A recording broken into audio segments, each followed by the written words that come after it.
তোমার বুককে জড়াই দইরা যদি দুইটা মিষ্টি কথা কইতাম তাহলে বান ভালো হইতো। এত বুককে জড়া ধরে না মা কাছে দে। এখন এই যে কাশি দে কইতাছো গরুটা সকাল থেকে হাম্বা হাম্বা করতাছে। এর যে খিদা লাগছে নিজের যে পেট আছে নিজের জানি গরাশের মধ্যে দাওন লাগে গরুর কি দাওন লাগে না?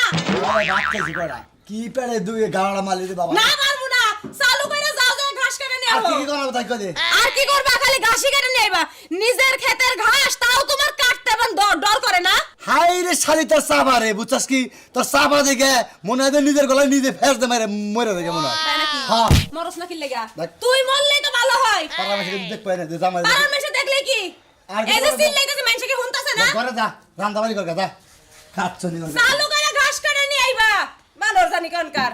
গরু আর রাখবো না গরু বেই চালাবে বা আরে বানর গরু বেচালাবি তোরে কট্টার হাতে নিয়ে তোরে বেশ মাত্র পায়ে ঠ্যাং আমি সব ভাঙা দেব বানর জানি কোনকার।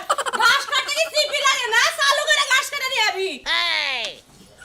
গরু বেই চালামু বুঝছস কি কোটাড়ে এমন রাইস খাচ্ছনি করে জানি